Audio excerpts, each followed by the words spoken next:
8 years ago, Ecuador lost 6 games in a row and were 60th in the world. Today, they're genuine World Cup dark horses who can go toe-to-toe with every team in this tournament. How did this happen? Hey everyone, I'm Sapa Inca Football, and on my channel, expect to hear weekly deep dives, storytelling, and an obsession with XG, kinda like HITC 7s, but with a Peruvian-American perspective and a greater statistical focus. 2 weeks ago, we all watched the Champions League final, and even if the result was expected, the lineups only confirmed one of my hot takes going into the World Cup. We all focus on the forwards, the midfielders, the star players to watch at the tournament, but we don't really focus on the defenders. If I asked you what team had the best defense at this tournament, you would probably say France with Saliba and Upamecano, or Spain with Cubarsí and Laporte, or Brazil with Gabriel and Marquinhos, who actually just started against each other in the final.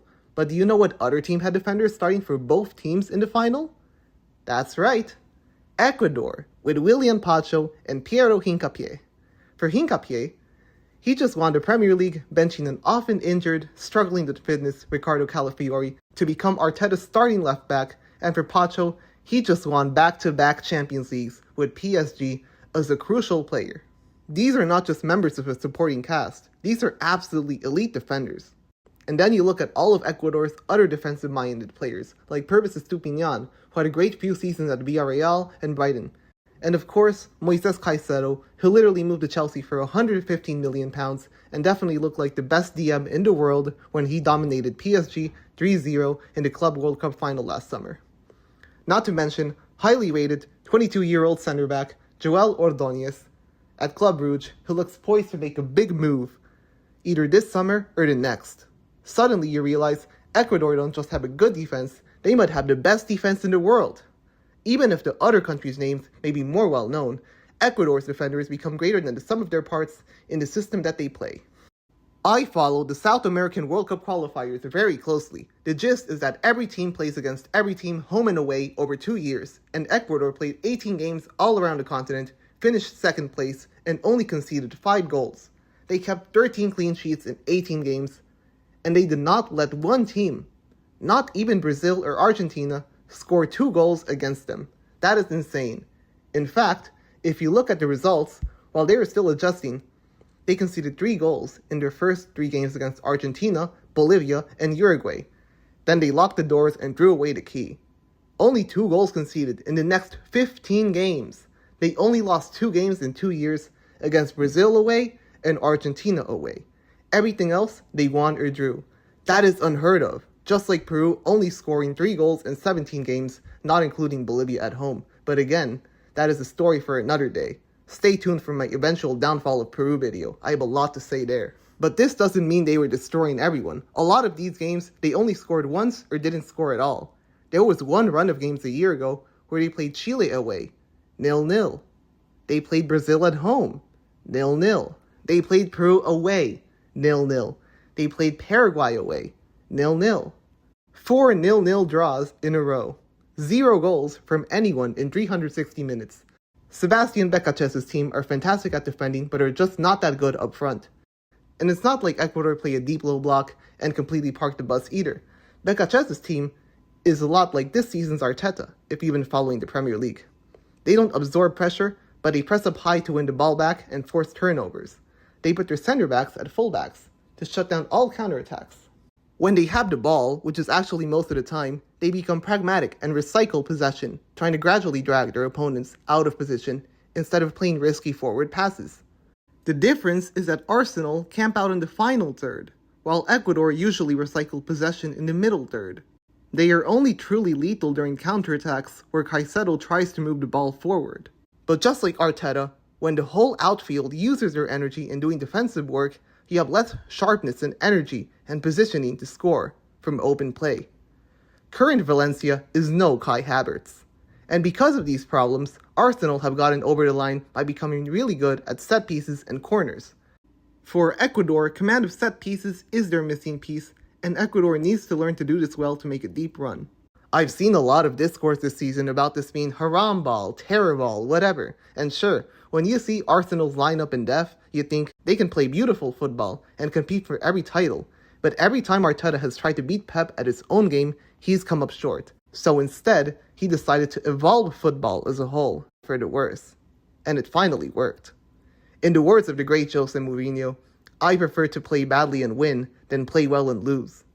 To the casual fan, Arteta's Haramball looks absolutely terrible and boring. To the nerd, it's a well-oiled, perfected, and fine-tuned system of beautiful ugliness. And Ecuador have to build on that this summer. But keeping the set-piece misgivings in mind, let's look at the bright side again. This is the question you came for at the beginning. Where did these 100 million pound defenders and midfielders come from? It seems that they just spawned out of nowhere. A particularly random bunch of really good players, much like Belgium's last decade, or Chile's golden generation. But no, these are the fruits of a very specific, very targeted, data-driven academy, where these stars are created from the womb. Only the last part is an exaggeration, but this is the Independiente del Valle model. Every year, they have to reinvest 30% of the entire club budget into youth infrastructure and scouting. This holds them accountable for growth. They move 150 players to their own campus from age 12 with perfect nutrition, physical therapy, medical care, and mental health psychologists. This addresses systemic poverty and structural vulnerabilities at the root, and they even have a special bilingual school for them, with high grades and English fluency being a requirement to keep playing. So basically, their whole life is in-house, addressing every single aspect of their development. This is what we need in Peru. But Valle did this, and within a decade, it started producing absolutely generational players that first won the U20 Copa Libertadores in 2020 as a team, and are now dominating Europe in 2026 across the whole continent. Crazy. So now, let's take a look at how all of these players can make a difference this summer, starting with the group stage against the Ivory Coast, Curacao, and Germany. First, the goalkeepers called up are veteran starter Hernan Galindez, who plays for Huracan in Argentina and who provided leadership and experience and a steady pair of hands across the entire qualification cycle. In fact, being the highest overperformer of expected goals on target across all South American goalkeepers who qualified their teams, had 3.8 goals prevented over 12 games. His sharpness, despite facing few shots per game due to the elite defenders ahead of him, is commendable. And it helps that Becaches's setup means that he was rarely exposed on the counter and could make all the routine saves in the world. Moisés Ramirez and Gonzalo Valle will serve as useful deputies ready to step in. Moving on to the defense, while Pacho is the left-sided center back for club and country, for PSG, he plays in a system that dominates possession and he lives on the halfway line, circulating possession with 95% accuracy and using his pace to stop counterattacks. For Ecuador, he is more physical, stepping out aggressively to make tackles and blocks and playing more long-range passes than short to find his wingbacks or Caicedo during counterattacks. Among all players in South American qualifiers, he ranked joint first for blocks made, 15, fourth for clearances, with 65, and fourth for touches, with 1290. He also uses his PSG passing to help Ecuador, also ranking fourth for attempted forward passes with 319, keeping a good 68% pass accuracy. Meanwhile, Piero Hincapié is versatile and can play at left back or left center back for Ecuador. He's played both positions in qualifiers. While at Arsenal, he often tucks into center back. For Ecuador, he plays very wide as a wingback or plays as a sweeper behind Pacho, cleaning up long balls and tracking runners. He can even carry the ball forward when the team isn't very creative. But Estupinian usually has the wingback role covered if he starts, being the great defensive force for club and country.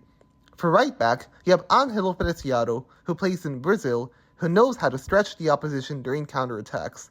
For center back depth, you have Felix Torres, who also plays in Brazil, and often slots into the back three with Pacho and Hincapié, and he's great in the air, whether for set pieces or defending long balls. Joel Ordóñez is the aggressive, physical center back, who can also cover right back depending on the opponent. Jackson Poroso and Yaimar Medina fill out the squad as useful substitute options. Moving on to the midfielders, Caicedo, you can make a whole video by itself about how brilliant he was during the qualifiers, bringing the same level of club excellence to his country. His ball-winning ability, his physicality, his energy, everything about Moisés is elite. Across all players in South American qualifying, He was second for recoveries with 92 and third for duels won with 102. And he is single-handedly the machine that supports the entire system of smothering the opponent, forcing turnovers, and creating rapid transitions. Kendry Paez, while he was promising a few years ago, and is still only 19 and on loan from Chelsea, he just hasn't developed enough to be a guaranteed starter for Ecuador. But expect him to come off the bench to provide Ecuador's best playmaking sparks. Alan Franco plays in Brazil and can either be a midfield enforcer next to Caicedo or can play at right back ahead of Preciado, pushing Preciado up to the right wing when a more defensive setup is needed. Pedro Bita is also important in linking the defense with the attack, and Jordi Alcibar and Daniel Castillo provide useful depth options whether for transitions or circulation. Gonzalo Plata is the explosive winger that carries the ball rapidly into the final third during transitions, and Minda and Angulo share the left wing spot with progressive carries and raw speed respectively. Lastly, you have Yaboa, who is a tricky winger to come off the bench. And for the forwards, who else but all-time top scorer Enner Valencia, who started at the 2014 and 2022 World Cups and is still starting for Ecuador at 36. During qualifying, 6 goals, and across all South American players in qualifying, most shots on target with 21, and third for shots overall with 42.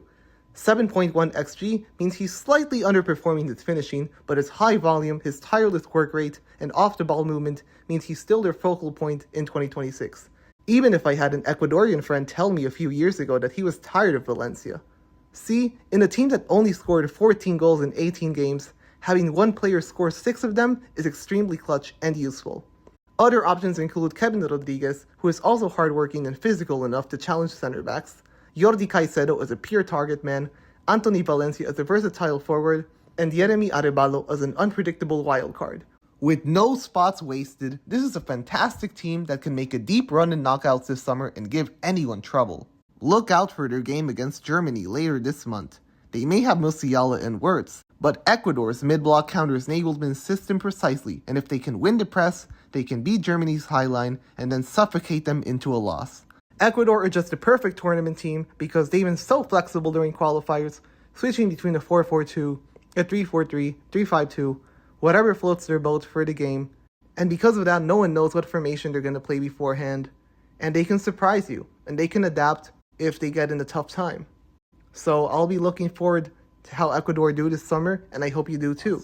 I hope you enjoyed this overview of the biggest dark horse at the World Cup, and if you want to hear a tactical, statistical roundup of the first round of World Cup games and implications for every team, subscribe for more.